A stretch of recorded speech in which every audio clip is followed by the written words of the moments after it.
nawala yung line of thinking ko. All right. And now I know. You know what's the indicator that the kingdom of God is really here, present with us? There are many indicators, but do you want to know one indicator? In our midst, we can identify good leaders. May mabubuting mga pinuno. Dahil hindi pababayaan ng Diyos na ang kanyang kaharian walang mga matitinong pinuno. And so, I kept on wondering, 80% ng population natin mga Katoliko. I don't know, idagdag mo na ang mga non-Catholics, ilang percentage yun. But still, roughly, it would still be around 80 to 85% Christians. And yet, isa po tayo sa bansa sa Asia na may pinakamaraming corrupt na mga politiko. What happened? Something is not right. Something wrong is going on. Ano pong nangyayari? Bakit ganito? If an indicator na tunay na nandirito ang kaharian ng Diyos at binabago niya ang kanyang mga hinirang, ang kanyang bayan, dapat marami tayong mga good leaders. Ibig sabihin, ang indicator ng bilang doesn't translate into genuine, authentic reality. Ang ibig ko pong sabihin, hindi nangangahulugan na dahil nagsabi na tayong Kristiyano tayo, sa gawa at sa buong kaibuturan ng ating pagkatao, tunay tayong Kristiyano. Dahil kung tunay tayong Kristiyano, dapat mas marami ang mga mabubuting leader. Di ba, minsan nahihirapan nga tayo. I'm even embarrassed to tell you na may isa akong kakilala, sabi niya, gusto daw niyang maglingkod. Ano sabi ko sa kanya? Naku, huwag kang pumasok dyan. You're too kind for politics. Kakainin ka dyan. Oh, nung pagtakbo niya, unang takbo, nanalo naman siya, pero una niyang takbo, wala naman siya ginawang masama, pero natatawa na lang ako kasi yung mga accusation about him, I know him. So alam ko hindi niya magagawa, and yet, biglang nagkaroon ng ganong problema sa kanya, you see? Kakaawa. How he would be able to sustain it.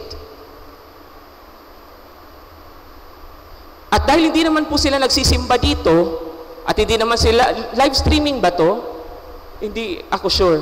Kasi nag-a-adjust sila ng, naka-live stream, pero sino ba nang manunood? Yung mga nasa bahay, yung mga homebound, may mga sakit, hindi sila your honor. So, wala rin. But anyway, so this would not be about them. This would be about us na nandirito. And because I cannot address them, perhaps I will just downscale this a bit para mas makatulong sa atin. In our own jurisdiction, kung saan po tayo inilagay ng Diyos, may calling for us to become leaders. Kung ano man po yun, sa bahay, leader po tayo sa bahay. Leader po tayo sa isang community, no? Religious community. Leader po tayo ng isang ministry. Leader po tayo sa opisina. Leader po tayo sa isang department. No? Leader po tayo sa isang section na yan. Leader tayo ng mga sakristan siguro, I don't know. Leader tayo ng Bible study. Leader tayo ng healing ministry. No? We have, one way or another, little or big, we are called to be leaders. Tinatawag po tayong maging mga leaders. At sino po ang ating modelo ng pagiging mabuting pinuno? Hindi naman po kailangan nating, hindi na po dapat tayo nag-iisip kapag ganun po ang tanong. Isa lang po kaagad ang sagot, si Kristo. Kung may iba pa po tayong sagot na tataas pa kay Kristo, ay hindi na po yun isang Christian perspective, hindi na po yun pananaw ng isang Kristiyano. Isa lang po talaga ang sagot, si Kristo, ang ating pinakamodelo. No, marami pa tayong ibang mga modelo ng mga leaders, pero si Kristo talaga ang nasa pinakatuktok. Now, ngayon ang tanong ay eto. Yung pagiging leader ba ni Kristo nakakaapekto sa buhay natin? So much so that it affects the way we lead people.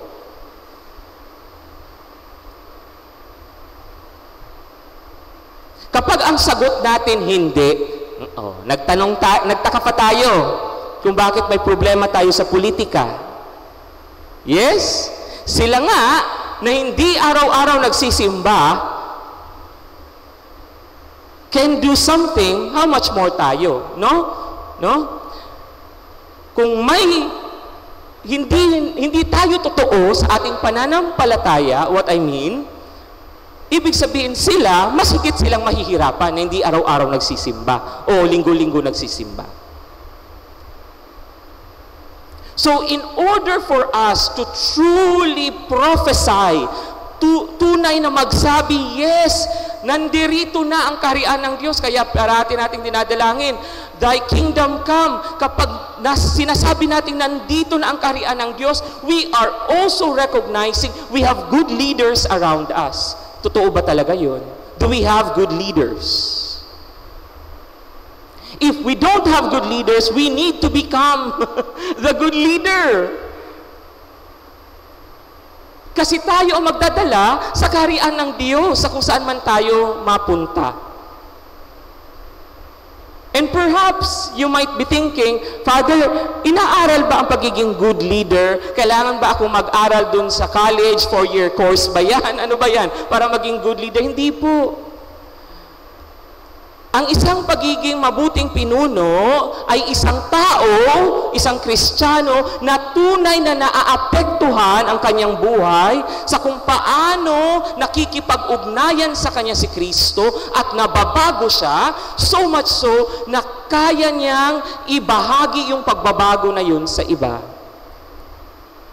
People will see us as good leaders. And take note, hindi po ito role. This is not something na na-assign ka, ikaw ang leader nito. No. Kahit na wala kang name, or rather, kahit na wala kang role, nakikita ang pagiging leader. In fact, marami akong mga kilalang good leaders, they don't have titles, but they are good leaders. Why? Madali lang po yun. Kapag may mga gatherings po tayo, sino yung mga nakatayo at nag-table hopping just to make sure people are okay? They are the good leaders. Kapag may bisita po tayo, nakaupo lang po ba tayo at tayo isang, ilabas na ang pagkain. Ayan, nakaupo lang. Or we are someone na really hands-on. Sa formation house, napakadali lang po ito. Sa simula, lahat gustong maghugas ng plato. Siyempre naman, magpapa-impress tayo. Na-experience ko rin yan. Lahat maghugas ng plato, maiinis ka na nga. Kasi ang 20 minutes na hugas ng plato, naging 1 oras na. Kasi ang dami nagkukwentuhan kaysa hugas. But that's fine. And then, pumasok na ang roster. May listahan na, no? May assignment na. Sino maghugas sa Monday, Tuesday, Wednesday. Dahil may nakasulat na, tingnan nyo. Yung maghuhugas, yung nakasulat. Yung mga hindi rostered, ayan, nakaupo. Walang ginagawa. Hoy! Naghuhugas ako nung kahapon kasi yun yung nakasulat sa listahan. Hindi ko oras ngayon maghugas, so I will not carry anything. Kinakabahan na sila, yung mga nasa taas ngayon. Nakikita pala yun ni Father. Because if you are a good leader, you cannot help but be compelled to help. Anong kulang? Anong kailangan? No, every time na may nababagyo, kahit na walang mga ina-arrange na kung anong mga charity work, you felt compelled to help. Because that is the heart of Jesus moving in you. And we are compelled because of the leadership of the good heart of the Good Shepherd in us. Then we bring the kingdom of God anywhere we go. And so that is our prayer. That we will so be moved with the heart of the shepherd. So much so that we become like him. And we will also be moved to help other people.